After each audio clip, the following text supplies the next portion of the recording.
வாழ்க வையகம், வாழ்க வளமுடன். வாழ்க வேதாத்திரியம், குருவே துணை.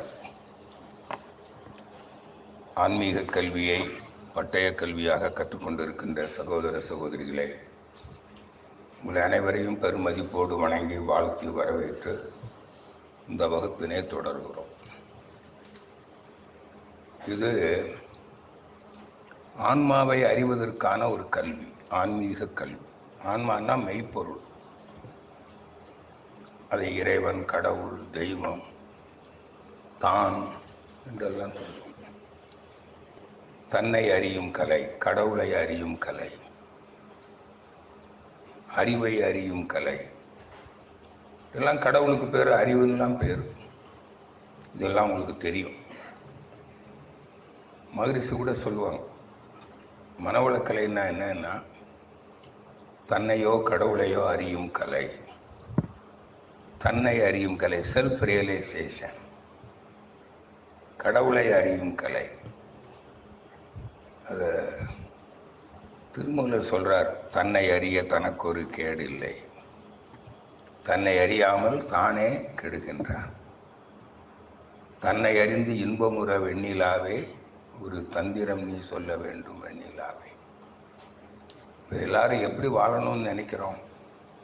துன்பம் இல்லாமல் நிலைத்த இன்பத்தில் இன்புற்று வாழணும். வாழ்க்கையில் இன்பமும் துன்பமும் கலந்துதான் நாம் அனுபவிக்கிறோம். கேட்டால் அது இருக்கத்தானே செய்யும். இரவு இருந்தால் பகல் இருக்கும் அப்படின்னா அப்படியே மக்கள் வாழ்ந்துட்டு போயிருக்கலாமே. பெரியவங்க என்ன சொல்லியிருக்காங்க? இப்படி வாழ்றதுக்கு நாம வரல. எப்படி சொல்றோம்? இல்லை, சொல்லுங்க. நம்ம எப்படி வாழ விரும்புகிறோம்? துன்பத்தோட வாழ விரும்புகிறோமா? இல்லை. அப்போ துன்பம் இல்லாத வாழ விரும்புகிறோம். அப்போ துன்பம் இல்லைன்னா என்ன இருக்கும்? இந்த வாழ்ந்து கண்ட அனுபவத்துல நம்முடைய எண்ணம், செயல், இதான வாழ்க்கை. அந்த எண்ணம் செயலுங்கிற ஒரு வாழ்க்கை என்கிற வண்டி, எண்ணம் செயல் என்ற 2 சக்கரங்களில் ஓடுகிற வாழ்க்கைங்கிற வண்டி, இது ஒரு வியாபாரம், ஒரு வாணிபம். இந்த வாணிபத்தில் என்ன வரும்? லாபமும் வரும், நட்டமும் வரும், இன்பமும் வரும், துன்பமும் வரும். ஆனால் நாம் எப்படி வாழ விரும்புகிறோம்? துன்பம் இல்லாமல் வாழ. அப்போ எப்படி துன்பம் இல்லாமல் வாழ்வது அப்படின்னா, முதல்ல துன்பம்னா என்னன்னு தெரியணும். புரியுதா? இன்பம்னா என்னன்னு தெரியணும். இன்பம் துன்பம் என்பது என்ன தெரியணுமா இல்லையா? அதைத்தான் இங்க எல்லாருக்கும் சொல்லியிருக்கிறோம். இன்பம்னா என்ன இப்ப சொல்றேன், நீங்க அப்புறம் சரி பார்த்துக்குங்க. இயற்கை இன்பங்கள். இந்த இயற்கை 5 பூதங்களால் ஆனது. 5 பூதங்களும் அழுத்தம், ஒலி, ஒளி, சுவை, வாசனையாக உணரப்படுகிறது. அதை உணர்ந்து ரசிக்கிறான். விலங்குகள் உணரும், மனிதன் ரசிக்கிறான். அதான் இன்புறுகிறது. அப்போ விலங்குகளுக்கும் மெய்வாய், கண்மூக்கு, செவி என்கிற 5 கருவிகள் இருக்கின்றன. மனிதனுக்கும் இருக்கிறது. மனிதன் தான் ரசிக்க பிறந்தவன். புரிஞ்சுட்டீங்களா? இதுதானே உண்மை. தானே அரிது அரிது மாரடராய் பிறத்தல் அரிது. எதுக்கு? கூன் குருடு செவிடு பேடி நீங்கி பிறத்தல் அரிது. ஆணாகவோ பெண்ணாகவோ பிறக்கணும், பேடியா பிறக்கப்படாது. கூன் குருடு செவிடு பேடுன்னா இந்த உடல் உறுப்புகள், கருவிகள் எல்லாம் பழுதாகாம நல்ல விதமாய் செயல்படணும். அது எதுக்கு? பொருள் உறவு, பால் உறவு, இன்பங்களை துய்க்க. புரிஞ்சுட்டீங்களா? ஆணாகவோ பெண்ணாகவோ பிறந்தாதான் இல்லற வாழ்க்கை, இன்பத்துப்பால். புரியுங்களா? அப்ப இன்பம்ங்கிறது என்னன்னா, பொருள் உறவு, பால் உறவு, இன்பங்களை துய்ப்பதே இன்பம். மகரிஷி சொல்றார், பாடங்கள்ல படிச்சிருப்பீங்க. பொருள் உறவு, பால் உறவிலும் புலன் இன்பங்களை அல்லது இயற்கை இன்பங்களை, இயற்கை 5 பூதங்களால் ஆனது. இது ரசிக்கிறது தானே வாழ்க்கை. அப்படி ரசிப்பதிலே அவனுக்கு என்ன இருக்கணுங்க? ஒரு நிறைவு இருக்கணும். நிறைவு இல்லை இருந்தால், இன்னும் ஆசை இருக்கிறது என்றால் அது துன்பம். இதான் ஆசையே துன்பம். புரியுதா? இதைத்தான் மகிழ்ச்சி சொல்றார். பொருள் புகழ் செல்வாக்கு பொருள் புகழ் செல்வாக்கு இந்த மூணு எதுக்கு கேட்குறீங்க? புலனின்பத்திற்கு. பொருள் புகழ் செல்வாக்கு புலனின்பம் நான்கும் போதும் என்ற மன நிறைவோடு வாழ்வதே நிறைவான வாழ்வு, அமைதியான வாழ்வு. அதுவே பேரின்ப வாழ்வா. இன்பம் நீடிக்கும், அங்க துன்பம் வரல. நீடித்த இன்ப வாழ்வே பேரின்ப வாழ்வு. புரியுதா? அதுவே அமைதி வாழ்வு. இதான் சாட்டிஸ்ஃபேக்ஷன் அண்ட் பீஸ். இதான் மென்டல் பீஸ். இதுக்கு பேர் தான் மோட்சம். அப்படியானால் இந்த உலக இன்பங்களை நாம் போதுங்கிற அளவுக்கு அனுபவித்து விட்டோமே ஆனால், இனியும் நமக்கு உடல் வேணுமா? இப்போ பிறவி எடுக்குமா? உடல் எடுக்குமா? பிறவாத நிலையை மனிதன் அடைந்து விடுவான். இதுதான். அப்போ பிறக்கலை என்றால் யாரு பிறந்தது? இறைவன். அப்ப இறைவன் என்ன ஆயிடுவான்? இறைநிலையை அடைந்து விடுவான். புரியுதா? இதுதான் இறைநிலை அடைதல். தன் மூல நிலையை அடைந்து விடுகிறான். உங்களுக்கு எல்லாம் பாடம் தெரியும். மனிதனாக வாழ்வது யார்? அப்புறம் என்ன? ஏற்கனவே துரியாதிய தவம் கொடுத்து நீங்க யாருன்னு சொல்லிட்டோமே. அருள் செல்வங்கிற பட்டம் பெற்றவங்க தானே நீங்க எல்லாம். இப்ப நான் சொல்றேன், நீங்கள் எல்லாம் உங்களை அறிந்தவர்கள்னு சொல்றேன், கடவுளை அறிந்தவர்கள்னு சொல்றேன். இல்லைங்கிறீங்களா? நீங்கள் எல்லாரும் உங்களை அறிந்தவர்கள், கடவுளை அறிந்தவர்கள் என்று நான் சொல்லுகிறேன். இல்லை என்றால் கை தூக்குங்கள். அப்ப நீங்க எல்லாருமே தன்னை அறிந்த தத்துவ ஞானிகள். அனைவரும் நானே. அப்ப இந்த உலக இன்பத்தை அனுபவிப்பது யார்? இறைவன். இறைவனே தான். புரியுதில்ல? பாடத்தில் சொல்றோம், இறைவன் என்பது அறிவும் ஆற்றலும். சுத்தவெளி. நேற்று முதல் காலையில் முதல் வகுப்பு. இறைநிலை இருப்பு, அறிவும் ஆற்றலும். விளங்கி போச்சா இல்லையா? இதாங்க தெய்வம். இந்த ஆற்றலுக்கும் அறிவுக்கும் உருவம் உண்டா? அப்போ உருவம் இல்லாதது தெய்வம். புலன்களுக்கு எட்டுதா? ஆற்றல், காந்த ஆற்றல், அறிவு 5 புலன்களால் காண முடியுமா? 5 புலன்களுக்கு மறைவாக இருப்பது எது? அதுதான் சுத்தவெளி. அதுக்கு பேரு கும்மிருட்டு. கும்மிருட்டு நீங்க பார்க்க முடியாது ஊனக்கண்ணால. நாம் பார்ப்பது இருட்டு. இப்ப விளக்கெல்லாம் அணைச்சிட்டா இருட்டை பார்க்கிறோம்ல ஊனக்கண்ணால, அது இருட்டு. அதுக்குள்ள இருக்குது கும்மிருட்டு. அதான் சுத்தவெளி. அதை ஊனக்கண்ணால் காண முடியாது. எந்த கண்ணால பாக்குறீங்க? அறிவு கண்ணால். அதுதான் தவம். துரியாதீத தவத்தில் எதை பார்க்குறீங்க? கும்மிருட்ட நினைக்கிறீங்க. மனம் பார்த்தல். புரியுதானே? அப்போ அப்படியே அதை நினைக்கும் போதே நம்ம மனம் அதுவாக மாறிடும்ல. அதுமா ஆகாதா? ஆனாதான் அந்த கும்மிருட்டு தெரியும். நீ எதை நினைக்கிறாயோ அதுவாக ஆகிறாய். அதான் சமாதி நிலை. இப்போ உங்களுக்கு எத்தனை பேருக்கு சமாதி நிலை வந்திருக்கு? கை தூக்குங்க பார்க்கலாம். ஒருத்தருக்கும் வரல. யாரு கை தூக்கு? Good good. இதெல்லாம் தயங்குறீங்களா? இல்லை உண்மையில நீங்க யாரும் கும்மிருட்டு இன்னும் பார்க்கல. அப்படின்னா நீங்கள் இன்னும் தவத்தில் சமாதி நிலையை அடையவில்லை. இப்போ அவருக்கு உறுதியாயிடும். இப்போ நான் சொன்னது கரெக்ட். நான் யார்? நான் அறிவு, சுத்தவெளி, மெய்ப்பொருள். மற்றவங்களுக்கெல்லாம் விளக்க ஞானம் தான் கிடைச்சிருக்குது. உங்களுக்கு இன்னும் கன்ஃபார்ம் ஆகல. You have not confirmed. உங்களுக்கு இன்னும் அனுபவ ஞானம் வரவில்லை. அதாவது உணரவில்லை. இறை உணர்வு பெறவில்லை. அவர் ஒருத்தர் இறை உணர்வு பெற்றதாக சொல்றார். நான் அதை பரிசோதிக்கவே முடியாது. ஏன்னா ஞானியை யார் அறிவா? ஞானியே அறிவான். பாம்பின் கால் அவர் சொன்னாரு, ஒத்துக்கிட்டேன், நான் நம்புகிறேன். புரியுதா?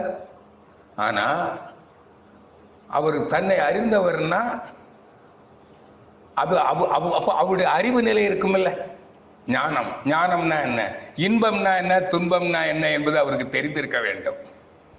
தெரிந்திருந்தால் அவர் ஞானி. அது எனக்கு தெரியாது, அவருக்கு தான் தெரியும். அவருக்கு அனைத்துயிரும் ஒன்றென்று இருந்த அறிவு, ஐம்பூதங்களிலும் அனைத்து உயிர்களிலும் தன்னை காணுகிற ஒரு அறிவு நிலை அவருக்கு இருக்கணும். அது அன்பு.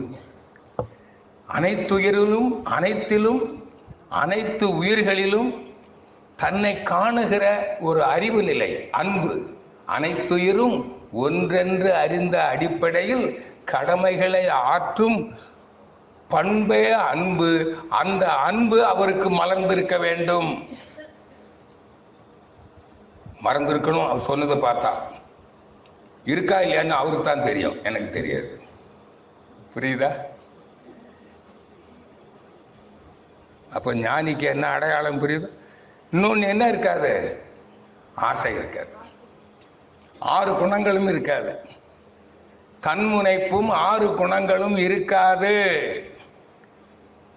தன்னை வேறாக கருதுவது, I am not away from the society, அனைவரும் நானே, அந்த அறிவு நிலையில் இருப்பார்.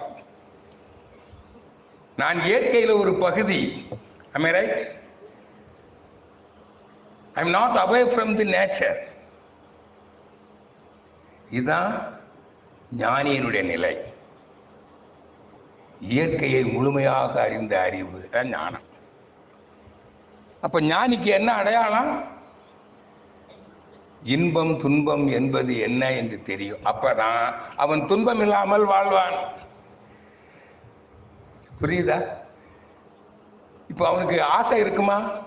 ஏன் இருக்காது? எனக்கு மரணம் இல்லை. யாருக்கு மரண பயம் இருக்கிறதோ அவனுக்கெல்லாம் ஆசை இருக்கும். புரியுதா? மரணமில்லா பெருவாழ்வு. நான் ஆத்மா, ஆத்மா அழியாதது. நான் யார்? நான் மெய்ப்பொருள். எனக்கு அழிவில்லை, எனக்கு சாவில்லை. பாரதி சொன்னான். இந்த நிலையில் இருப்பவனுக்கு ஆசை இருக்காது. நான் என்னாலும் வாழுகிறேன், இங்கதான் இருக்கிறேன், அதனால எனக்கு என்ன இருக்க? பேராசை இருக்காது. அப்போ நீங்க உலக இன்பங்களை அனுபவிக்கும் போது அளவுக்கு மேல அனுபவிப்பீங்களா? ஒருவன் திருநெல்வேலிக்கு போறான், 2 நாள் தான் அங்க ஒரு வேலையா போயிருக்கிறேன். அந்த ஊர்ல தான் அந்த அல்வா கிடைக்கும், இப்படி வச்சுக்குவோம். 2 நாள் கழிச்சு அவன் இல்லாம போயிடுவான், செத்து போயிடுவான்னு வைங்களேன். வெளியே போனாலும் ஒண்ணுதான், உலகத்தை விட்டு போனாலும் ஊரை விட்டு போனாலும் ஒண்ணுதானே. அதனால அவன் என்ன நினைக்கிறான்? நான் நாளைக்கு போயிடுவேன், இந்த ஊரை விட்டு போயிடுவேன், இந்த நாளை விட்டு போயிடுவேன், உலகத்தை விட்டே போயிடுவேன். ஆகையினால் இன்னைக்கு அனுபவிச்சாதான் உண்டு என்று என்ன பண்ணுவான்? 1/2 கிலோ தும்பான். இதுதான் பேராசை. அங்கதான் துன்பம் வருது. புரியுதா? நோய். இது உடலுக்கு துன்பம். ஆசைப்படுவது மனதுக்கு துன்பம். உடல் தாங்கும் அளவுக்கு மேல் ஆசைப்பட்டு அனுபவிப்பது உடலுக்கு துன்பம். ஆசையே துன்பத்திற்கு காரணம். தன்னை அறிந்தவனுக்கு ஆசை இருக்குமா? புரியுதா? பேராசை முதலான 6 குணங்களும் இருக்காது. பேராசை இருக்குமா? தன்னை அறிஞ்சவனுக்கு தான் தனதுங்கிற தன்முனைப்பு, அக்ரஷன் அண்ட் பொசசிவ்னஸ், ஈகோ இல்ல. அப்ப அவனுக்கு பேராசை இருக்குமா? சினம் வருமா? பேராசையினுடைய இன்னும் 5 பரிமாணங்கள் என்னது? சினம், கடும்பற்று, முறையற்ற பால் கவர்ச்சி, விருதாழ்வு மனப்பான்மை, வஞ்சம். அப்ப இந்த 6 குணம் இல்லாதவன் தனக்கும் பிறருக்கும் தீங்கு செய்ய மாட்டான். எப்படி தனக்கு தீங்கு செய்யறான்? இந்த இன்பத்தை உடல் தாங்கும் அளவுக்கு மேல அனுபவிக்கிறான் பாருங்க. பொருள் புகழ் செல்வாக்கு புலனும் 4க்கும் ஆசைப்பட்டு உண்ணுதல், உழைத்தல், உறங்குதல், உடலுறவு கொள்ளல், எண்ணுதல் 5லும் அளவு முறை மீறும் போது உயிர் சக்தியை இழந்து நோய்வாய்ப்படுகிறான். இதுதான் தனக்குத்தானே செய்கிற பாவம். இந்த பாவத்திற்கு காரணம் பேராசை. நீங்க பல்கலைக்கழக மாணவர்கள், மற்ற மாணவர்கள் மாதிரி நீங்க இருக்க முடியாது. இந்த பாடம் கேட்கணும். புரியுதா உங்களுக்கு? பட்டம் வாங்குறீங்க நீங்க. ஆசை. அப்போ நீங்க இப்ப அவருக்கு அந்த ஆசை இருக்குமானா இருக்காது. உங்களுக்கு நீங்க நிலைக்கு வந்துட்டீங்கன்னா அது உங்களுக்கு கண்டிப்பா இருக்குமா இருக்காதா? இருக்கும்னா கை தூக்குங்க பார்க்கலாம். இருக்காது. புரியுதா? அப்ப இனிமேல் உங்களுக்கு உடல் நோய் துன்பம் உண்டா? சரி. அப்ப இந்த 5ல் அளவு முறை மீறும் போது எப்படி நமக்கு நோய் வருகிறது? நோய் நாடி, நோய் முதல் நாடி, அது தனிக்கு வாய் நாடி வாய்ப்பு செய்யும். இப்ப இதாங்க தெரிய போறோம். உயிரின தன்மாற்றம். உயிரினம் எப்படி தோன்றுகிறது?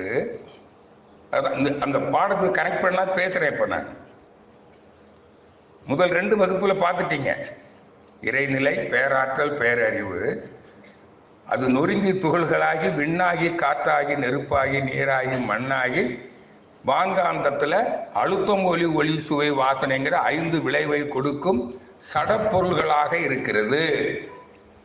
இந்த 5 பௌதீக பிரிவுகளும் குறிப்பிட்ட விகிதத்தில் ஒன்றுக்கொண்டு இசைவாக கூடும்போது அங்கே அங்கே அமைகிற காந்தத்துக்கு பெயர் ஜீவகாந்தம். இதான் மனவழக்கு பாடல் இருக்கு இல்லையா? முறையாய் பிரம்மஞான கவி, மலைக்காதீர் விண்கூட்டம் மாபூதம் 5மாம் முறையாய் அக்காந்த அலை மனமாம் உயிர் உடல்களில். மனம்னா என்னது? சீவகாந்தம். அப்ப சீவகாந்தம் ஆயிடுச்சு. சீவகாந்தம் ஆன உடனே இது மனம் ஆயிடுச்சு. மனம்னா என்னது? உணர்வு. அப்ப தாவரம், புழு, பூச்சி, ஊர்வன, கால்நடை எல்லாம் என்னதுங்க? மனம், உணர்வு, உயிரினங்கள். இப்ப புரியுதா? இப்ப உயிரினங்கள் யாரு? எப்படி வந்துச்சு? எப்படி தோன்றுச்சு? இப்ப இந்த பாடம் பாருங்க. பாருங்க, உயிரின தோற்றம், கருமையம். பஞ்சபூதங்களிலிருந்து வெளிப்பட்டு பஞ்சபூதங்கள் கூடிடுச்சு. இப்ப உயிரினம் தோன்றுகிறது. இது எப்ப தோன்றியது? அந்த படத்தை அதுக்கு மேல பார்க்க வேண்டாம். இப்ப சொல்றேன். உயிரினம் எப்பொழுது தோன்றுகிறது? நம்ம கண்கூடா பாருங்க. கண்கூடா ஒரு நுண்ணுயிர் அல்லது ஒரு புல், ஓரறிவு ஜீவன் எப்பொழுது தோன்றுகிறது? எப்போ இந்த மண்ணுல நீர் சேருதோ. மண்ணு, இங்க மண்ணு மட்டுமா இருக்குது? அங்க உள்ள என்ன இருக்குது? நீரும் இருக்கு, வெப்பமும் இருக்குது, காற்றும் இருக்குது. இந்த பூமியில விண் தனியா சுழண்டு ஓடிக்கிட்டே இருக்கு. இப்ப மண்ணுல என்னென்ன இருக்குது? நிலம், நீர், நெருப்பு, காற்று, இந்த 4ம் உள்ள இருக்கு. ஆனா நீர் ஒரு குறிப்பிட்ட விகிதத்தில் இருக்கணும். அந்த பெர்சன்டேஜ் குறைவா இருக்கு. ஏன்னா இப்ப 2வது வகுப்புல பாத்தீங்க, நீர் தான் நிலமா மாறுது,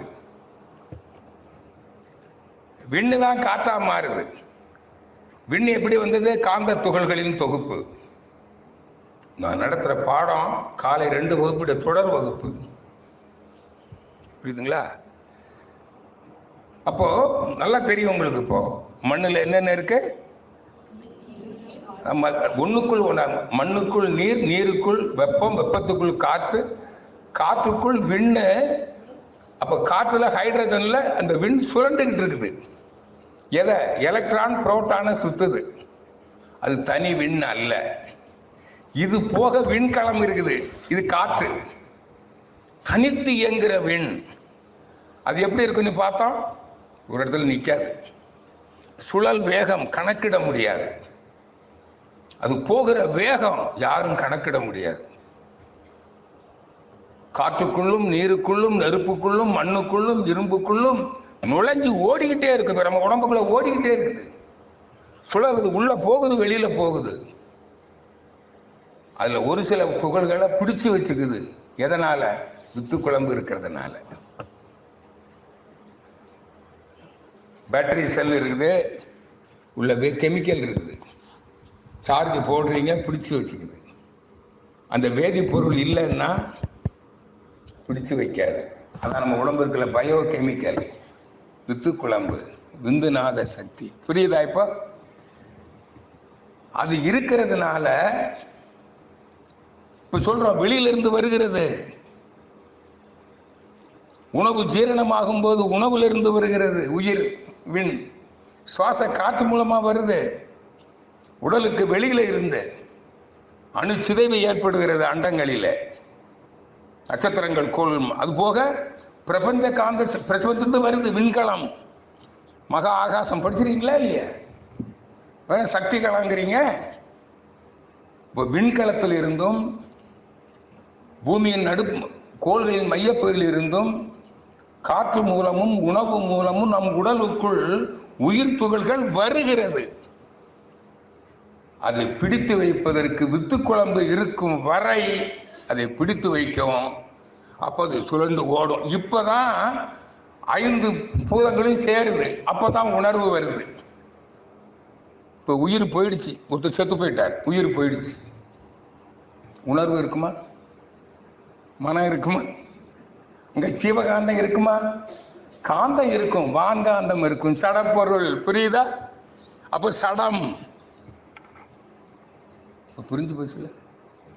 அப்ப உயிரினை எப்படி தோன்றி இருக்குதுங்க? இப்படித்தான் தோன்றுச்சு.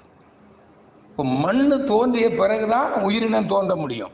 பாருங்க, இது 5 பூதங்கள் கூடி இருக்கு.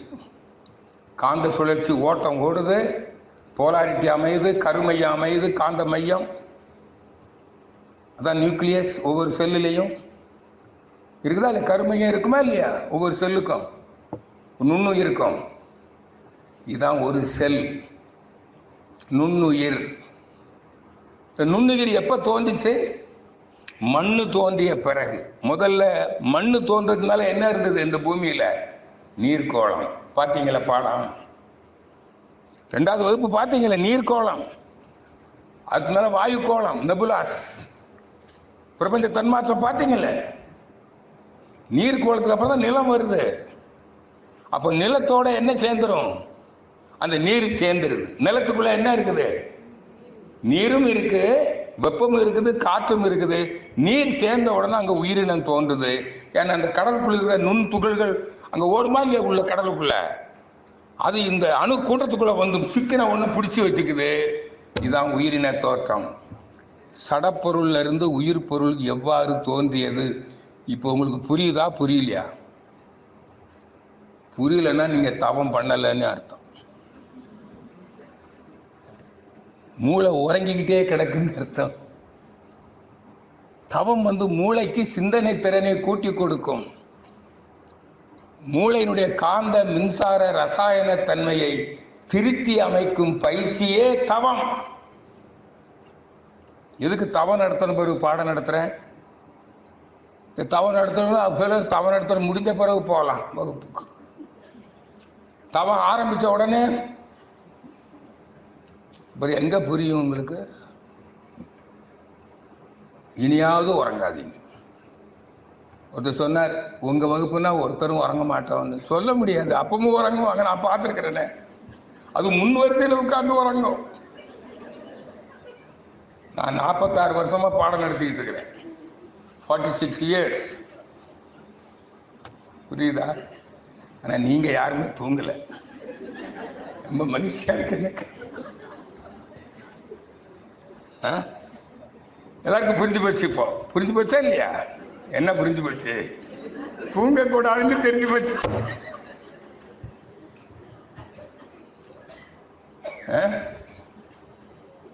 உங்களுக்கு உண்மையில புரிஞ்சுதா? புரியலையா? புரியலன்னா போன் நம்பர் எழுதி போட்டுருக்கு. அதுதான் நம்பர் போட்டுட்டு 70, திரும்ப அப்புறம் கடைசியில் போடுறேன் 7010955300. இது எதுக்குன்னா அகத்தாய்வு. நீங்க அகத்தாய்வு செய்யணும்ல. உடற்பயிற்சி செஞ்சிருவீங்க, காய்ச்சல் பண்ணிடுவீங்க, தவம் பண்ணிடுவீங்க. அது கூட நீங்க அது எப்படி செய்யணும்னு கேட்டீங்கன்னா, நீங்க உடற்பயிற்சி சரியா செய்றீங்களா, காய்கல்பம் சரியா செய்றீங்களா, தவம் சரியா செய்றீங்களான்ற கூட இப்பெல்லாம் நான் நேரில் வர வேண்டியது இல்லை. இப்போ எல்லாம் ஆன்லைன், மொபைல், வாட்ஸ்அப், ஃபோனில் அப்படி வீடியோ காலில் வேணாலும் வர்றேன். ஆனால் அது அவ்வளோ நல்லா இருக்காது. ஏன்னா நான் வீடியோ காலில் என்னையே பார்த்துக்கிட்டு இருப்பீங்க, நான் உங்களையே பார்த்துக்கிட்டு இருப்பேன். அது சரியாக வராது. அதனால ஆடியோவில் நான் பேசுகிறேன், உங்களுக்கு காது வச்ச மாதிரி வேணா ஹெட்ஃபோன் போட்டுக்குங்க. நான் மெதுவாக சொல்லுவேன். உடற்பயிற்சினா என்ன, அது ஏன் செய்யணும், எப்படி செய்யணும், காயக்கல்பம் எப்படி செய்யணும், ஏன் செய்யணும், தவம் எப்படி செய்யணும், ஏன் செய்யணும், எப்படி செய்யணும், தவம்னா என்ன, உடற்பயிற்சினா என்ன, அது ஏன் செய்யணும், எப்படி செய்யணும், காயக்கல்ப பயிற்சினா என்ன, அது ஏன் செய்யணும், எப்படி செய்யணும், தவம்னா என்ன, அது ஏன் செய்யணும், எப்படி செய்யணும், அகத்தாய்வுனா என்ன, அது ஏன் செய்யணும், எப்படி செய்யணும். அதுதான் அகத்தாய்வு என்பது. நம் அறிவின் தரத்தை ஆய்வு செய்வதே அகத்தாய்வு. என்ன அறிவு? இயற்கையின் அமைப்பு, இயக்கம், விளைவுகளை. புரியுதா? எழுதுங்க. ஏன்னா நீங்க மகரிஷி புக்கை தேடி பிடிக்கிறதுக்குள்ளால சமயத்தில் ஆய்வு முடிஞ்சாலும் முடிஞ்சிடும். எதுக்கு நாங்க வந்திருக்கோங்கிறீங்க? நீங்க புத்தகத்துல தேடி பிடிக்கிறது கஷ்டம், கற்றலில் கேட்டல் நன்று. அதுதான் பேனாலாம் எழுதி கொடுத்துருக்கு. இயற்கையின் மெய்ப்பொருள், சுத்தவெளி முதல், மெய்ப்பொருள் முதல், ஆன்மா முதல். புரியுதா? மெய்ப்பொருள் ஆன்மா சுத்தவெளி முதல் மனித மனம் வரை இயற்கையின் அமைப்பு, இயக்கம், விளைவுகளை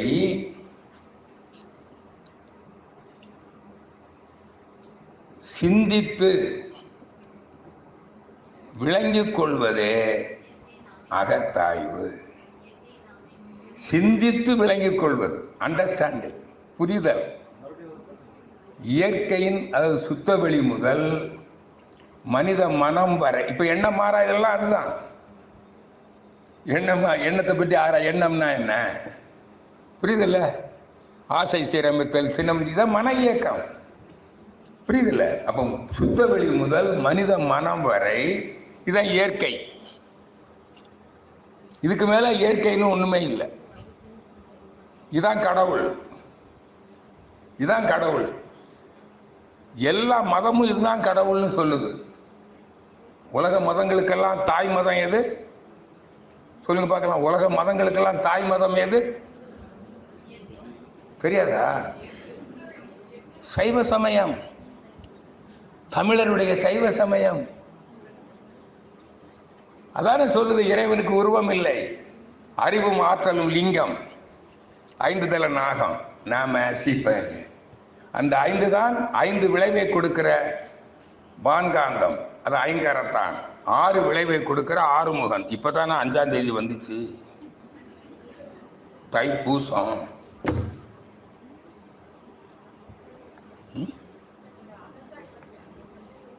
சொல்றேன் சொல்லுவா போக மாட்டேன். இங்கிலீஷ்லையா? Understanding the nature from space to human mind. Understanding the nature from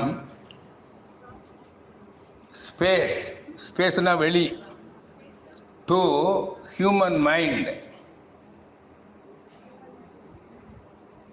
is introspection. Understanding the nature, அவ்வளவுதான். மனித இறைநிலை முதல் மனித மனம் வரை இதுதான் இயற்கை. இயற்கையின் நந்தவனத்தில் இறுதியாக பூத்த மலர் யாரு? அப்புறம் என்ன?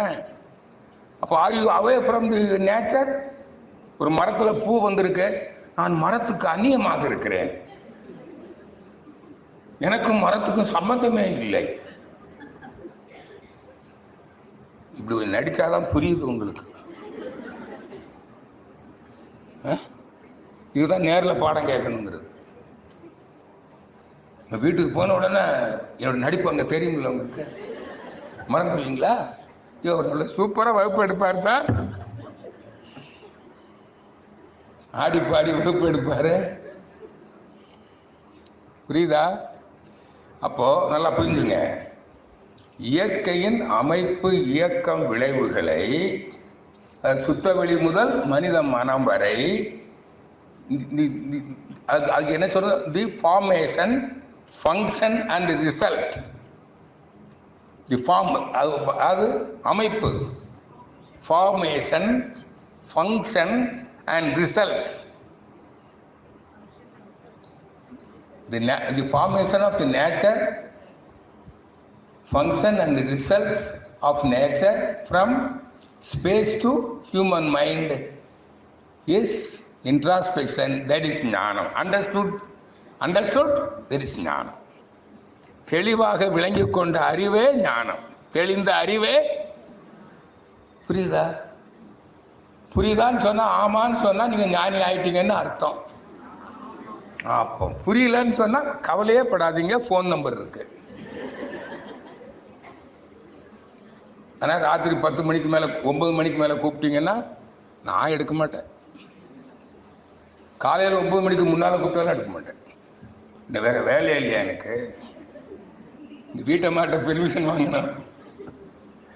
புரியுதா? புரிஞ்சுட்டீங்களே? இதை தெரிஞ்சுக்கிறது தான் இன்ட்ராஸ்பெக்ஷன். இதுதான் அகத்தாய்வு. அப்ப அகத்தாய்வு எதுக்கு? அறிவுக்கு. தவம் எதுக்கு? ஆற்றலுக்கு. ஆற்றல், தவ ஆற்றல் எதுக்கு? சிந்தனை திறன். தவம் சிந்தனைக்கு வளர்ப்பு தாய், சிந்தனை தவத்திற்கு விருந்து. இது விவேகானந்தர் சொல்வார். அதனாலதான் நீங்க தவம் பண்ணணும். தவம் பண்ணணும்னா மனதுக்கு பயிற்சி கொடுக்கறதுக்கு முன்னாடி மனம், உடலும் உயிரும் சேர்ந்தாதான் மனம். அதனால்தான் உடலுக்கு பயிற்சி, உயிருக்கு பயிற்சி, மனதுக்கு பயிற்சி. உடல் பயிற்சி மட்டும் செஞ்சா, தவம் மட்டும் செஞ்சா அது தவமா இருக்க முடியாது. புரியுதா? அப்ப உடல் பயிற்சியும் மனதுக்கு கொடுக்கிற பயிற்சி தான். ஏன்னா உடல் வேறு, மனம் வேறு அல்ல. உடல் என்பது கண்ணுக்கு தெரியும் மனம், மனம் என்பது கண்ணுக்கு தெரியாத உடல். Visible mind is body, the invisible body is mind. Body வேறு, மைண்ட் வேறு அல்ல. புரியுதா? உயிர் உடல். உடல்னா என்னது? உயிர் உடல். உயிர் உடல்னா மனம் இருக்கும். It cannot be separated. புரிஞ்சு போச்சா? இப்போ இவ்வளவுதான். அப்போ இதை தெரிஞ்சுக்கிட்டீங்கன்னா அப்போ அப்போ அப்போ எப்படி வந்திருக்கிறோம்? எப்படி வந்தோம்னு பாருங்களேன். முதல்ல ஆதியா சுத்த வெளியா இருந்தோம், அது இருந்துகிட்டே இருந்தோம். அப்புறம் நொறுங்கி துகள்கள் ஆயிட்டோம், பஞ்சபூதங்கள் ஆயிட்டோம். அப்புறம் சூரியன் ஆனோம், அப்புறம் கோள்கள் ஆனோம். அதுல ஒண்ணு நில உலகம். அதுல என்ன ஆனோம்? கூடி ஓரறிவு ஜீவன். இப்ப கடலுக்குள்ளதான் முதல்ல தோன்றுது. அங்க கடல், அங்கோட மண்ணின் தன்மை, நீரின் தன்மை, அங்க இருக்க தட்பவெப்ப நிலை, கோள்களின் அலைவீச்சு, இவைகளுக்கு ஏற்ப பல வகையான தாவரங்கள், ஓருயிர் ஜீவன்கள் கடலுக்குள் தோன்றுகின்றன. இருக்கா இல்லையா? அப்ப அதுல இருந்து புழு வருது.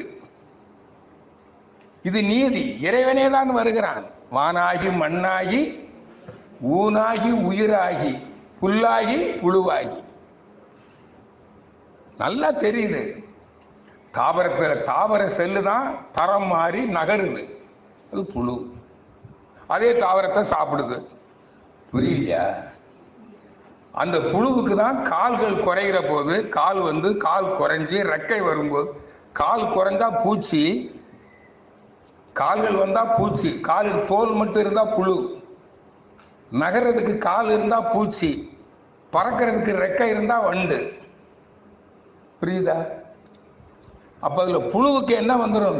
தாவரத்துக்கு தோல் தான் இருக்கும், அழுத்தத்தை உணர்றதுக்கு ஓரறிவு. புழுவுக்கு இந்த வாய், சுவையை உணரும். பூச்சிக்கு மூக்கு, மூன்றறிவு. புரியுதா? அப்போ ஊர்வனவற்றில் அந்த வண்டா இருந்தது ரெக்கை உடைஞ்சு காலத்தால ரெக்கை இழந்துரும், கீழே விழுந்துரும். அப்ப எல்லாமே ஊர்ந்து போகும். பூச்சியும் ஊர்ந்து போகும், புழுவும் ஊர்ந்து போகும். அப்ப அதுக்கு என்ன வந்திருந்தீங்களா? கண்ணு வந்துடும். அப்ப 4 அறிவு. புரியுதுல்ல? அப்ப அதுல பறந்ததெல்லாம் என்ன பண்ணும்? முட்டையிடும். ஊர்ந்ததெல்லாம் குட்டி போடும். ஊர்வன. புரியுதுல்ல? அதுல இருந்து வந்ததுதான் காது உடைய 5 அறிவு ஜீவன்கள். இவ்வளவும் கடலுக்குள்ள இருக்கு. இருக்கா இல்லையா? அப்ப எத்தனை வகை இருக்கும்? புழுவுல எத்தனை வகை? பூச்சியில எத்தனை வகை? ஊர்வன 1 அறிவு, 2 அறிவு, 5 அறிவு ஜீவனும் கடலுக்குள்ள இருக்குது. எத்தனை வகை வகையா இருக்குது பாக்குறீங்கல்ல? இப்பெல்லாம் காமிக்கிறாங்க. டிஸ்கவரி டிவி, அந்த டிவி, இது கடலுக்குள்ள எல்லாம் கேமரா வச்சு காமிக்கிறான். எல்லாம் பார்க்கிறோம். நம்ம தாத்தா கூட பார்க்கல. எங்க தாத்தா ஒருவேளை வந்தாருன்னா, ஐயோ நான் இதெல்லாம் பார்க்காம செத்து போயிட்டேனே பேராண்டியும் பாரு. தாத்தா நீ சாவல தாத்தா, நான் தான் தாத்தா. நீயே நான் நீ தானே? அப்படியா? அப்ப நான் சாவலியா? இது எங்க தாத்தாவுக்கு சொல்லுவேன் ஒருவேளை வந்தாருன்னா.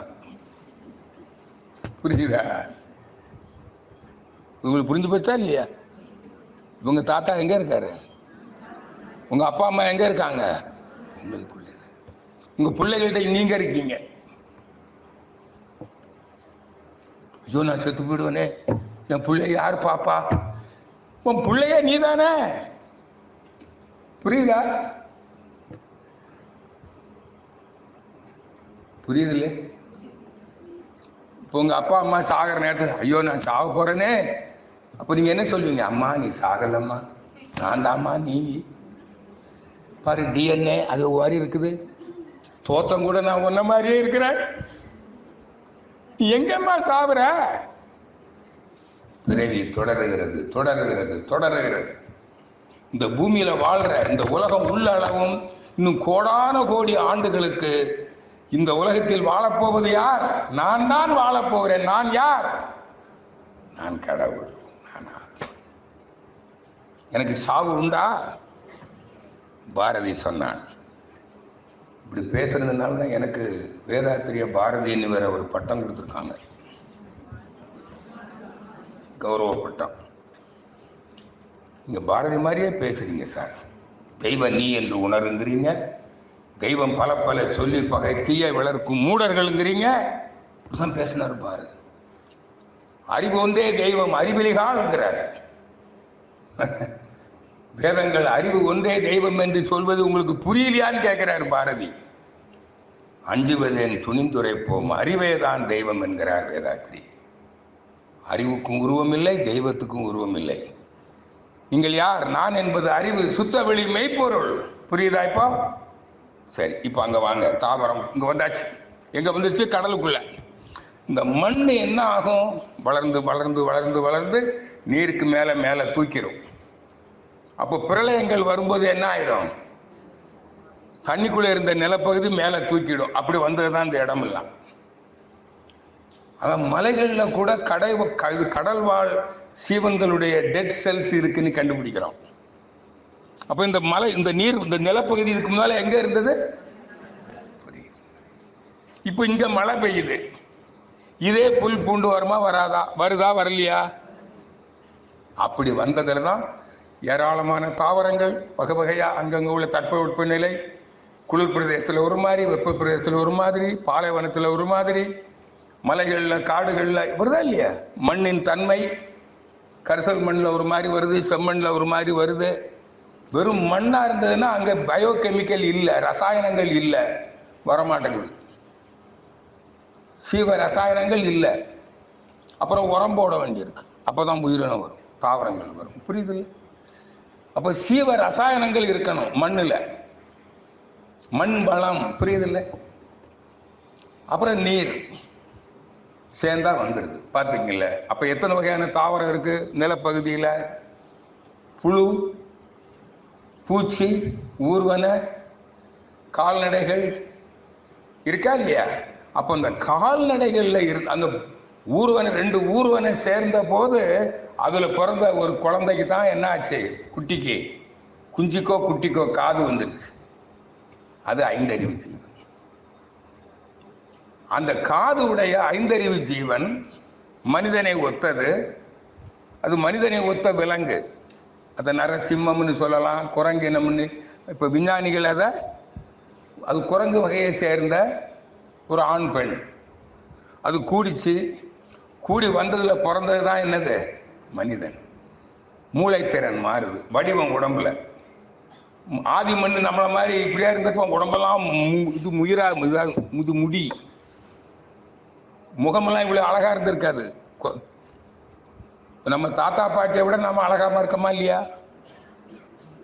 நம்மளை பிள்ளை, நம்ம பேர பிள்ளை அழகா இருக்கா இல்லையா? சத்தியமா நம்ப மாட்டேங்கிறான். இது உங்க பேரனா, உங்க பேச்சியாரு அழகா இருக்குதேங்கிறான். அது அப்படிதான் இருக்கும். ஏன்னா நான் அழகா இருக்கணும்னு நினைக்கிறேன்ல, புரியுதா? இப்படி மாறுங்கலாம் வடிவம். நீ எதை நினைக்கிற அப்படி மாறிக்கிட்டே இருக்கும், புரியுதா? அப்போ நாம எங்க இருந்து வந்த? நம்முடைய மூதாதையர் யாரு? இப்ப நான் யார் சொன்னோம்ல, அங்க வந்துதான். அப்ப அந்த காட்டு மனிதன் சேர்றான். சேர்ந்து அப்படியே மாறிக்கிட்டே இருக்குது. பல 100 பிறவிகளுக்கு பிறகுதான் அவனுக்கு, அது வரைக்கும் விலங்கை போலதான் வாழ்ந்தான். பிறர் வளம் பறித்து அடிச்சு ஒருத்தன் தாக்கி பொருளை பறிச்சு, விலங்குகளை பறிச்சு, சண்டை போட்டு ரத்த கிளறி ஆகி செத்து மடிஞ்சான். பொருளுக்காக போராடுறான். அப்புறம்தான் ஒரு நாள் அவன் சிந்திக்கிறான். எவனோ ஒருத்தன், ஐயோ இப்படி சண்டை போடுறாங்களே, சண்டையை விலக்கி விடுறான். அப்புறம் தான் யோசிக்கிறான், இந்த பொருளுக்காக தானே இந்த பாடுபடுறோம். ஏதோ ஒரு செடியை பிடுங்கி பார்க்கறான். இது ஒரு மாங்கொட்டை மாம்பழம் சாப்பிட்டுட்டு போட்டிருந்தான். அது ஒரு நாள் பிடுங்கி பார்க்கறான், முளைச்சி வந்துருச்சு. அப்பதான் யோசிக்கிறான், இதுதான் மரமாகி மாம்பழம் வருதுன்னு கண்டுபிடிச்சுட்டான். அன்னைக்கு ஆரம்பிச்சது விவசாயம். இதான் அக்ரிகல்ச்சர், கலை, தொழிலறிவு, புரியுதா? அதுக்கப்புறம் தான் அங்கேயே குடியிருக்கிறாங்க.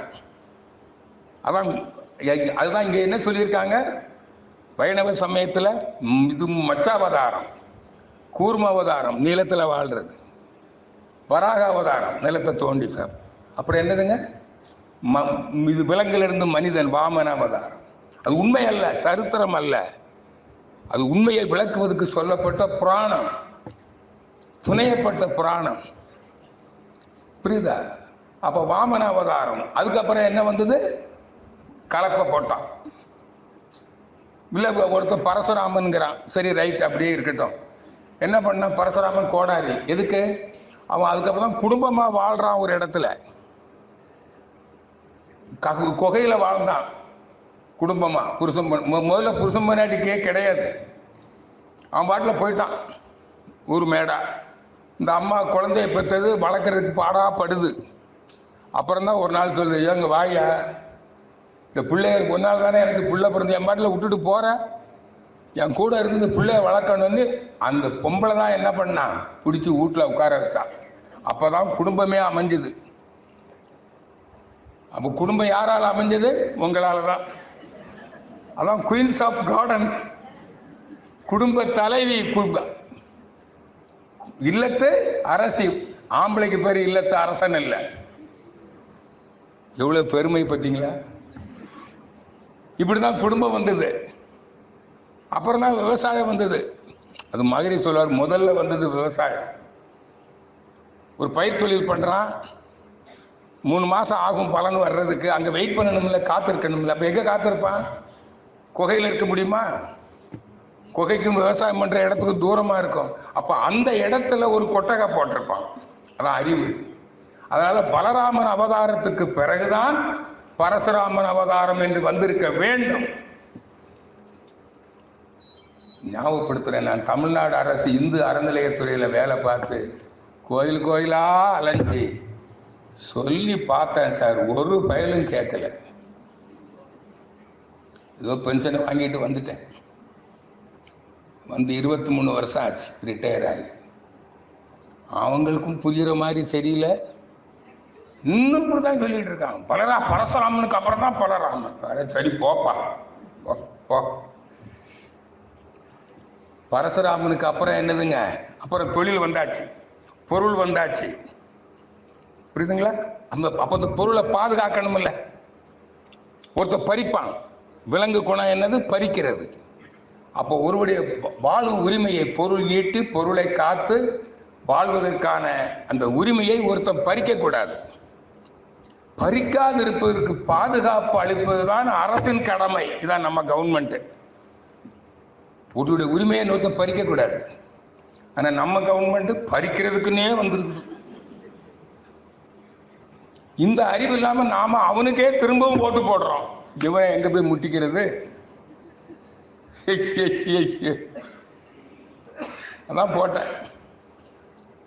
தேர்தல் வெற்றியை பற்றி தேர்தல் இது முடிவு, ஈரோடு கிழக்கு தேர்தல் முடிவு உடனே போட்டேன். அரசியல் அறிவில்லாத வாக்காளர்களுக்கு கிடைத்த வெற்றி. புரியுதா? 26லயாவது கொஞ்சம் பார்த்து போடுங்கம்மா ஐயா. உயிரறிவை உள்ளுணர்வாய் பெற்றவனை வருவான். இங்க வரணும்னு நினைங்க. உயிர்களை நேசிப்பவன், பிறப்புக்கும் எல்லா உயிருக்கும் இயற்கையே கடவுள், இயற்கை வளம் காக்கணும்னு சொல்றவனை கண்டுபிடிங்க. வருவான் ஒருத்தன். மண்ணை கெடுக்கிறான், நீரை கெடுக்கிறான், நிலத்தை கெடுக்கிறான், காட்டை அழிக்கிறான், உணவை நஞ்சாக்குறான். இவன் வேண்டாம் அப்படின்னு ஒருத்தன் சொல்லுவான். தேர்தலுக்கு அப்பவாவது பாருங்க, கொஞ்சம் பாருங்க. இல்லைன்னா எனக்கு போனாவது பண்ணுங்க. நான் சொல்றேன், யாருன்னு சொல்றேன்.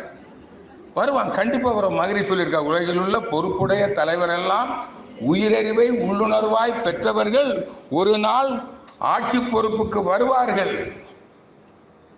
நம்ம அப்படி நினைக்கணும். அவன் எங்க வரப்போறான்? எல்லாரும் இவன் தான். நாம ஆண்டான ராவண ஆண்டான நம்ம கலப்பழப்ப பார்ப்போம். நீ நேரம் இப்படித்தான் இருப்ப. சமுதாய நல சிந்தனை இல்லாதவன் மனிதனே அல்ல. மகாத்மா காந்தி சொல்லியிருக்கிறார். சமுதாய நலன், தன்னலன் பார்க்கிறான். பொது நலன், பொதுநல சிந்தனை. அவன்தான அன்பு சொல்லுவான். அன்பு அன்பு, உங்களுக்காக நான், உங்களால் நான், ரத்தத்தின் ரத்தமே, தம்பியும்பா, அண்ணாம்பா. ஐயோ நம்பிடாதீங்க. நம்பிதான் மோசம் போயிட்டான். புரியுதா? அதனால இப்ப புரிஞ்சுட்டீங்களா? அப்பதான் ஆட்சி நிர்வாகம் வருது. அரசு ராமாவதாரம்.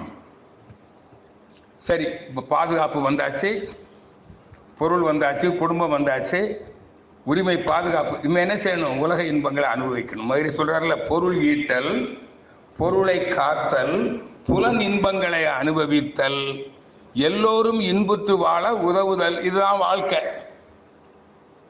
அப்போ புலன் இன்பங்களை அனுபவிக்கிறதுக்கு ஒரு அவதாரம் வருது. புலன் இன்பமே என்னது? ஐம்புலன் இன்பம். கண்டு கேட்டு உண்டு இருத்து உத்தறியும் ஐம்புலனும் ஒன்றோடி கண்ணே உள. ஆண்பெண் உறவு. அதான் திருக்குறளும் இன்பத்து பாலில் 270 குறள் பாவிலையும் ஆண்பெண் பால் உறவு இன்பத்தை தான் இன்பம் என்று கூறுகிறார்.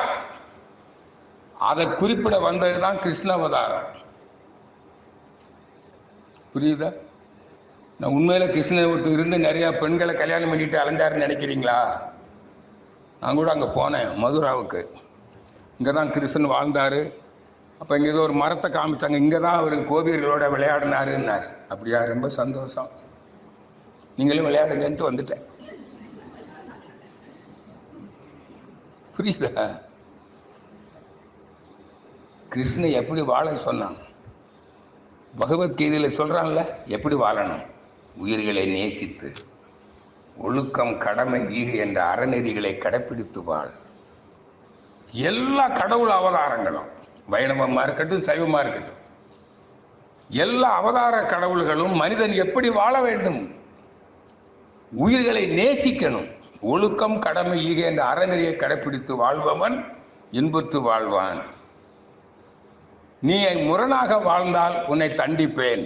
தீதும் நன்றும் பிறர் தர வாரா. என்னுடைய வேலை என்றால் உன்னுடைய கர்மா, நீ கடமையை செய், உன் கர்மாவை செய்கிறாய், நான் பலனை கொடுக்கிறேன். நீ தீய கர்மாக்களை செய்தால் நான் உனக்கு துன்பத்தை தருவேன், நற்கர்மாக்களை செய்தால் நான் உனக்கு துன்பத்தை தருவேன். இதுதான் எல்லா மதங்கள்ல புராணங்களிலேயும் அவதார கடவுள்கள் சொல்லுகின்றது. 18 புராணமும் அதான் சொல்லுது. புரியுதா? புரியலன்னா என்ன செய்யணும்? போன் பண்ண, அவ்வளவு. அது என்கிட்ட கேட்கணும். எனக்கு வேற யாருக்கு இப்படி விளக்கம் தெரியும்னு எனக்கு தெரியாது. எனக்கு தெரியும். என்ன கேளு, நான் தானே சொல்றேன், என்னதானே கேட்கணும். புரியுதா? அப்ப கிருஷ்ண அவதாரம் இது ஐயறிவு இன்பம், இது சிற்றின்பம். அதுக்கப்புறம் தான் 6வது அறிவு கல்கி அவதாரம். அது என்னது? ஃபோர்ஸ் அண்ட் கான்சியஸ்னஸ், அறிவும் ஆற்றலும். அதை அறிகிற அறிவு தான் 6வது அறிவு. ஆற்றலும் அறிவும் அறிந்தால் உனக்கு பேரின்பம்.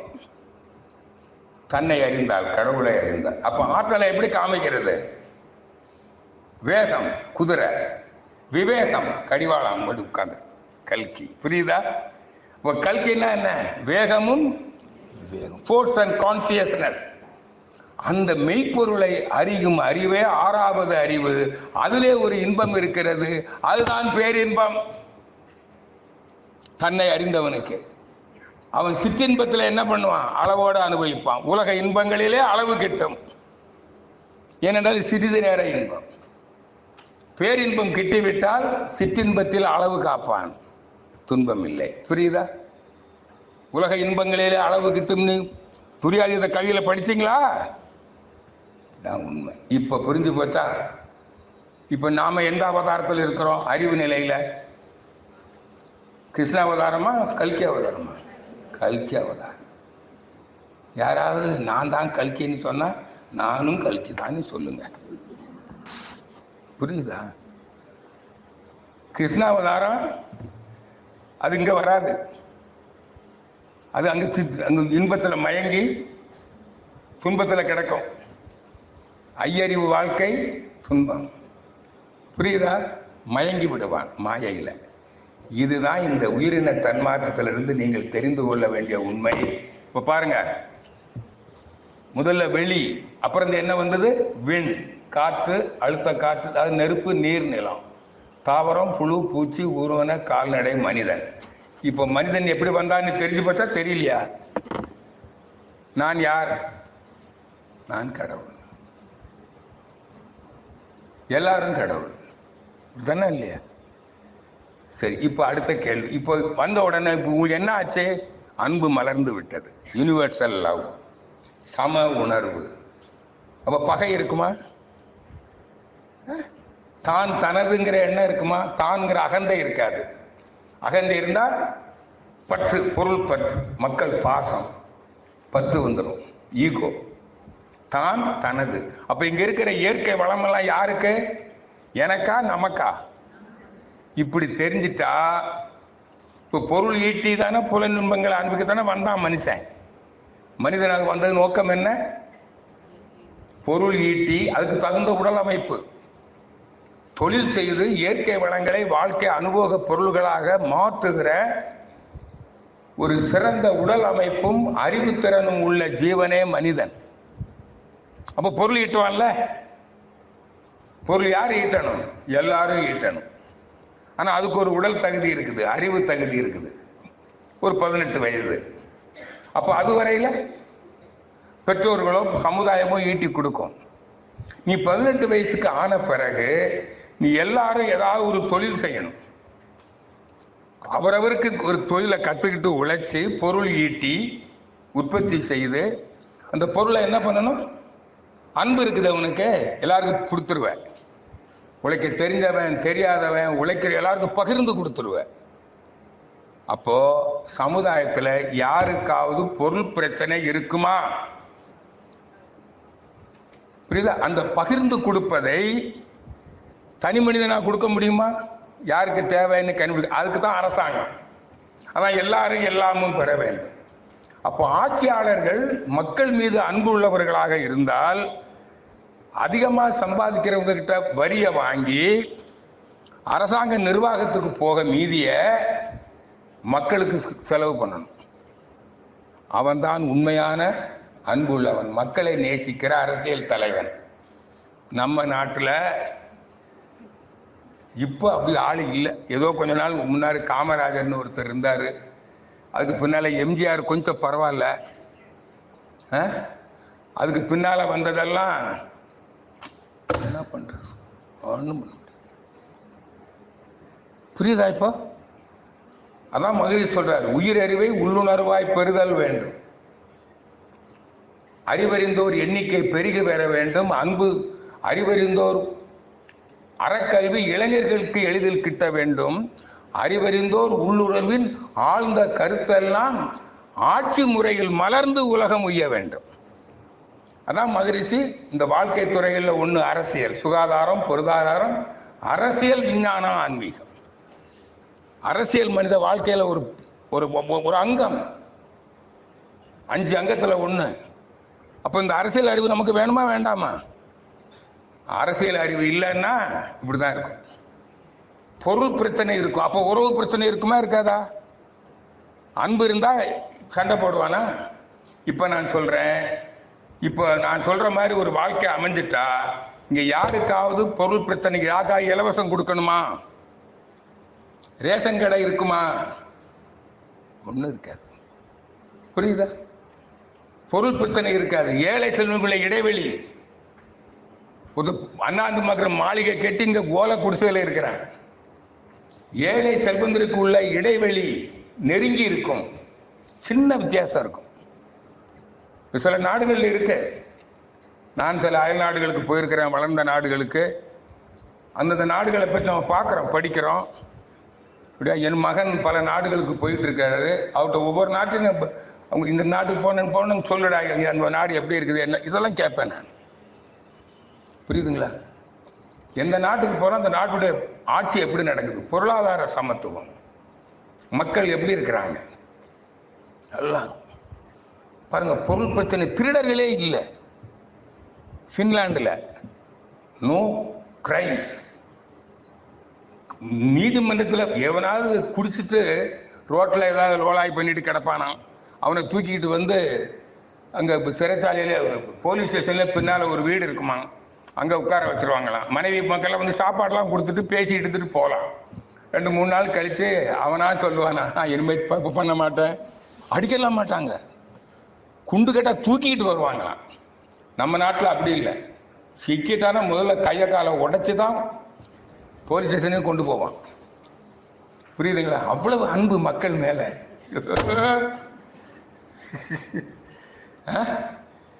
அந்த நாட்டில் நோ கிரைம்ஸ். போலீஸ்காரனுக்கு வேலையே இல்லை.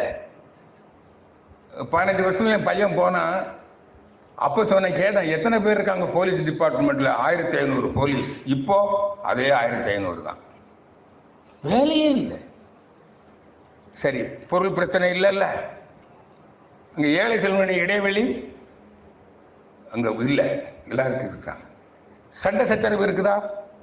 காவல் நிலையத்தில் புகார் இருக்குதா? கொலை கொள்ளை வெட்டு குத்து உரிமை பறித்தல் ஒண்ணுமே இல்லை. ஃபேமிலி கோர்ட்ல கேஸ். இங்க புருஷன் முன்னாடிக்குள்ளே தீரல.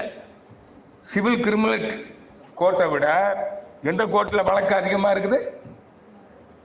Family court. இப்ப ஹாப்பி இல்லையா? ஹாப்பி வெட்டட் லைஃபா? Happy married life. எல்லாரும் எங்களை வாழ்த்துங்க, பல லட்சம் ரூபாய் செலவு பண்ணி. ஐயோ, எங்க மேரீடு லைஃப்? அடுத்த ஜென்மத்தில் அம்மா நீ வந்துடாத, ஐயா நீ வந்துடாத, போதும் அப்பா. எங்கோ ஒரு சிலருக்கு ஒரு வேளை அடுத்த ஜென்மம் இருந்தா இதே நீங்களே வந்துருங்கன்னு சொல்ற மாதிரி சிலருக்கு தான் இருக்கும். எனக்கெல்லாம் அப்படி இல்லை. அட்ஜஸ்ட் பண்ணி ஓட்டிக்கிட்டு இருக்கிறேன், என்ன பண்ற? இப்பதான் கொஞ்சம் புத்தி வந்திருக்குது கடைசி காலத்துல. சரி, இப்போவாது வந்தத, இல்லைன்னா போக விட மாட்டாங்க வெளியில, மன்றத்துக்கே போக விட மாட்டாங்க ஒரு காலத்துல. இப்போ உலகம் முழுதும் சுத்திக்கிட்டு இருக்கிறேன். அப்போ மாற்றம் வந்திருக்குது இல்ல? புரியுதா உங்களுக்கு? வாழ்த்து வாழ்த்து. மதுரை சொன்ன சாமி நான் வந்து 15 வருஷம் ஆச்சு சாமி, வீட்டுக்காரி வரவே மாட்டேங்கிறார். வாழ்த்துங்க, வருவாங்க. ஒரு நாள் திடீர்னு நாங்களும் மண்டபத்துக்கு வர்றோம். நாங்களுமா? ஏன்னா அவங்க தனியாக எங்கேயும் போக மாட்டாங்க, அவங்களுக்கு குரூப் இருக்கு. சரி வாங்க நீ கூப்பிட்டு போனேன். அப்புறம் டீச்சர்லாம் கொடுத்துட்டு அம்மா என்ன திடீர்னுட்டு விடு ஒரு ஞான உதயம் வந்துருச்சுன்னு கேட்டேன். ஒரு நாள் மகரிஷி கனவில் வந்தார். ஓஹோ. அப்புறம் சாமிகிட்ட சொன்னேன், சாமி இந்த கனவுல வந்தீங்களாம்மா? வந்துட்டாங்க வீட்டில். என்ன கனவுல பார்த்துட்டா அன்னையிலிருந்து வாழ்க்கையில் மாற்றம் வந்துடும்னார். உங்களுக்கும் சொல்கிறேன், மகரிஷியை கனவில் கண்டவர்களுக்கெல்லாம் அந்த நொடி முதல் பெரிய மாற்றம் வரும். மகரிஷி அவ்வளோ பெரிய ஒரு அறிவு ஆற்றல். அவர் நம்ம குருவா கிடைச்சதுக்கு நாமும் நம் முன்னோர்களும் செய்த புண்ணியம். முதல்ல மறந்துடாதீங்க. இப்படிப்பட்ட மகான், புரியுதுங்களா? அப்போ இந்த மாதிரி அப்ப என்ன இருக்காதுங்க, உறவு பிரச்சனை இருக்காது. சரி, நோய் இருக்குமா? நல்ல சுகாதாரமான ஒரு சூழ்நிலை. ஃபின்லாண்டில் நம்ம நாட்டில் இருந்து உணவுப் பொருள் மற்ற பொருட்கள்லாம் இம்போர்ட்டே பண்றது இல்லை. ஏன்? அவ்வளவு விஷம். சில நாட்டில் வாங்குறதே இல்லை, துணி கூட வாங்க மாட்டேங்கிறான். நீ ரசாயன உரம் மருந்து போட்டு செஞ்ச துணி எனக்கு வேண்டாங்கிறான். புரியுதா? அப்போ அங்க ஆரோக்கியம் வந்துருமா வராதா? நல்ல தரமான உணவு, சுத்தமான நீர், காற்று, உணவு, பேக்கெட் ஃபுட்டு, டிண்டு ஃபுட்டெல்லாம் ஏகப்பட்ட செக்கிங் இருக்குது. சும்மா எல்லாம் கொண்டு சாப்பிட்டு வித்துற முடியாது. அங்க நம்ம நாட்டில் சர்டிபிகேட், சீக்கிரம் சாப்பிட்டா கேன்சர் வரும், சர்டிபிகேட். பிறந்த பிள்ளைக்கு கேன்சர். ஏன்? தாய்ப்பால் கேன்சர். தாய்ப்பாலே நஞ்சா இருக்குதே. புரியுது இல்ல? இந்த நிலைமை இருந்தா எப்படிங்க நீங்க உடல் போய் செய்யற, காயகல்பம் பண்ற, தவம் பண்ற, ஏதோ சமாளிக்கலாம். நீங்க வெற்றி பெற்றுவன்னு நினைக்காதீங்க. Be careful. இருந்தாலும் என்ன செய்யணும்? இந்த மாற்றம் வரணும். அது வரையில ஞானியே ஆனாலும் நோய் வரும். மகரிஷிக்கு வந்தது. எல்லாரும் கேட்டு மகரிஷிக்கா வந்தது? அவர் நாம சுவாசிக்கிற காற்றையா சுவாசிக்கிறாரு.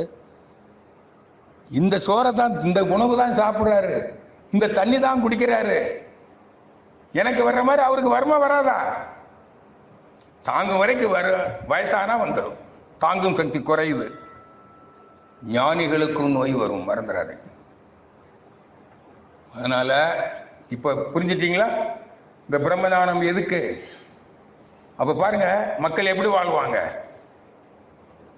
நல்லா பொருள் வளத்தோடு, பொருள் இல்லா இருக்கு உலகம். அப்ப பொருள் பிரச்சனை இல்லை, உறவு பிரச்சனை இல்லை, உடல்நல பிரச்சனையும் இல்லை. அப்ப எப்படி வாழ்வீங்க?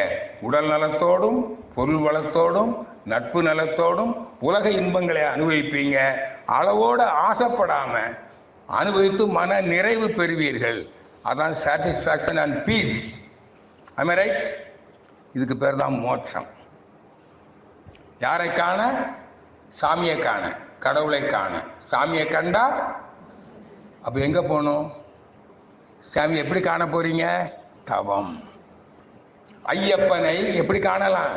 தவம் செய்து. ஐயப்ப பக்தர்கள் பாட்டு பாடுவாங்க. மூலாதாரம், சுவாதிஷ்டானம், மணிபூரகம், அநாகதம், வீஸ்தி, ஆக்னே, சகசாகாரம். ஒருத்தனும் தவம் பண்றது இல்ல. ஏன்னா குருசாமி சொல்லி கொடுத்தா தானே, பாட்டை மட்டும் சொல்லி கொடுத்துட்டாரு. ஐயப்பனை கண்டா, ஐயப்பன் யாரு? ஐம்பூதங்களுக்கு அப்பன். அவன் யாரு? கும்மிருட்டு, இருள், கருப்பு. அதான் கருப்பு சாமி. ஐயப்பன் கருப்பு,